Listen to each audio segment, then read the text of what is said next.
সবাইকে নমস্কার। আজ আমি আরেকটি নতুন রেসিপি নিয়ে হাজির হলাম সবার সামনে প্রতিদিনের মতোই। আজ নিয়ে এলাম এই গরমে আসলে একটা অন্যরকম রেসিপি, একদম পাতলা ঝোল ট্যাংরা মাছের উচ্ছে আলু দিয়ে। তো এটা কিভাবে করলাম আমি সবার সামনে শেয়ার করছি। তো প্রথমে আমি মাছগুলি কেটে ধুয়ে পরিষ্কার করে লবণ হলুদ দিয়ে তারপর একটুখানি সরিষার তেল দিয়ে দিলাম, দিয়ে আমি এটাকে ভালো করে মেখে রেখে দেব। সরিষার তেলটা দেওয়ার উদ্দেশ্য হলো তাহলে মাছটা ছুটবে না হাতে। ট্যাংরা মাছ কিন্তু প্রচুর ফুটে ও তেল ছুটে যায় হাতে, তারপর ঠোলা পড়ে যায়।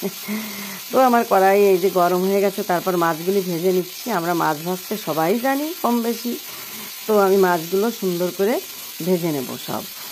তো মাছগুলো ভেজে রেখে এর মধ্যে আমি জিরা আর কালো জিরা ফোড়ন দিয়ে দিলাম।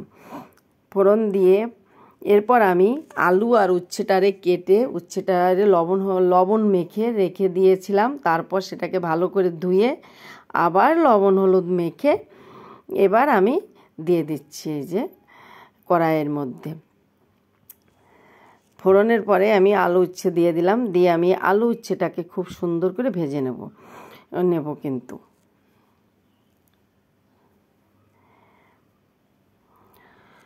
তো আলুটা উচ্ছেটা আমরা ইচ্ছা করলে যদি মনে করো কেউ আলাদা আলাদা ভাজবে ভেজে নিতে পারো, কিন্তু আমি একটু সবসময় শর্টে কাজ করি যাতে তাড়াতাড়ি হয়। সে তাড়াতাড়ির জন্য আর কি আমি কিন্তু এইভাবে আলু আর উচ্ছে একসঙ্গে দিয়ে ভেজে নিলাম। আমার ভাজাটা একদমই হয়ে গেছে, দেখতেই পাচ্ছ।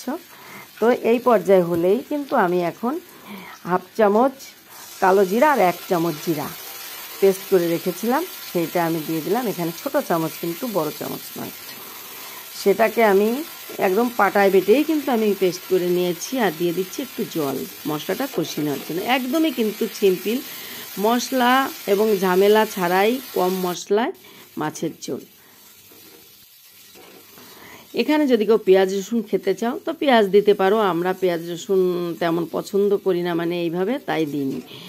তো আমি এখানে পেঁয়াজ রসুন ছাড়াই এটা করলাম। আমার কিন্তু একদমই হয়ে গেছে কষানো। এবার জল দিয়ে দিলাম পরিমাণ মতো। জল দিয়ে এবার দিয়ে দিলাম একটু সামান্য লবণ আর পরিমাণ মতো হলুদের গুঁড়া, দিয়ে দিলাম 4টে কাঁচামরিচ। তেতে কিন্তু ঝাল কম খেতে হয়। দিয়ে দিলাম মাছগুলি, দিয়ে এবার আমি ঢেকে দিয়েছিলাম প্রায় 5-7 মিনিটের মতো। তারপর এই যে মাছটা আমি আবার একটু জাল দিয়ে নিয়ে এবার কিন্তু আমার ঝোলটা একদমই হয়ে গেছে। আমি এখন এটাকে নামিয়ে নেব। এটা দেখতে যেমন হয়েছিল খেতেও কিন্তু অসম্ভব মজার হয়েছিল, আর ঘিরানও বেরিয়ে গেছে। আলু উচ্ছেদে রান্না করার একটা আলাদা রকম ঘিরান। তো আমি নামাতে বলে নিই, যদি ভালো লাগে নতুন বন্ধু হলে চ্যানেলটিকে একটু সাবস্ক্রাইব করে দেবে আর পাশে থাকা বেল আইকনটি অন করবে, তাহলে এমন নতুন রেসিপি পেয়ে যাবে। তো একদমই আমার হয়ে গেছে, দেখতেই পাচ্ছ মাছের ঝোলটা সুন্দরভাবে হয়ে গেছে। মনে হচ্ছিল অনেক পাতলা, তাই না?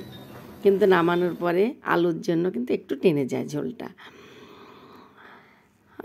একদমই পারফেক্টলি হয়ে গেছে। তোমরা এভাবে একবার হলেও ট্রাই করতে পারো। এটা কিন্তু দুর্দান্ত মজার একটা রেসিপি। গরমে তেতো খাওয়া একান্ত প্রয়োজন আমাদের এবং ভালোও লাগে খেতে। তো আজ এই পর্যন্ত।